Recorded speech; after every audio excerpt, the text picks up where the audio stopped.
Ernakulam south പാലത്തിന് സമീപം ആക്രി ഗോഡൌണിൽ വൻ തീപിടുത്തം. ഗ്യാസ് സിലിണ്ടറുകൾ ഉൾപ്പെടെ പൊട്ടിത്തെറിക്കുകയും ഗോഡൌൺ പൂർണ്ണമായി കത്തിനശിക്കുകയും ചെയ്തു. സ്ഥാപനത്തിന് ഫയർ എൻഒസി ഉണ്ടായിരുന്നില്ലെന്ന് ഫയർഫോഴ്സ് പറഞ്ഞു.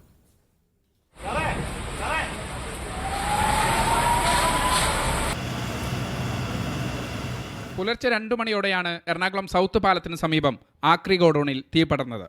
ഗോഡൌണിൽ സൂക്ഷിച്ചിരുന്ന സ്ക്രാപ്പ് ഗ്യാസ് സിലിണ്ടറുകൾ പൊട്ടിത്തെറിച്ചു. 8 തൊഴിലാളികളെ അഗ്നിശമന സേന രക്ഷപ്പെടുത്തി. സൗത്ത് പാലത്തിന് മുകളിലേക്കും റെയിൽവേ പാലത്തിലേക്കും തീ പടരാതിരിക്കാൻ ജാഗ്രതയോടെ അധികൃതർ ഇടപെട്ടു. 2 മണിക്കൂർ ട്രെയിൻ ഗതാഗതം തടസ്സപ്പെട്ടു. സൗത്ത് പാലം വഴിയും ഗതാഗതം നിരോധിച്ചു.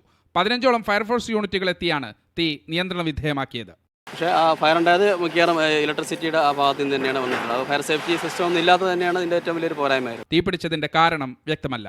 ഏറ്റവും പുറവശത്ത് കത്തി പിടിച്ചാണ്, അവിടെ കറണ്ടൊന്നും ഇല്ല. അപ്പോൾ പിന്നെ അവിടെ ലൈൻ കത്തി വീണെന്ന് പറയുന്നുണ്ട്. അപകടം സംബന്ധിച്ച് തഹസിൽദാർ ജില്ലാ കളക്ടർക്ക് പ്രാഥമിക റിപ്പോർട്ട് നൽകി. സമീപവാസികളെ ഉടൻ ഒഴിപ്പിച്ച് മണിക്കൂറുകൾ നീണ്ട രക്ഷാപ്രവർത്തനത്തിനൊടുവിലാണ് തീ പൂർണ്ണമായും നിയന്ത്രണ വിധേയമാക്കിയത്.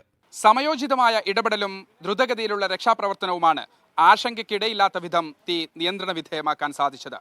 ക്യാമറ പേഴ്സൺ സച്ചിൻ സജിക്കൊപ്പം അഹമ്മദ് മുസ്തഫ, മീഡിയ 1, കൊച്ചി.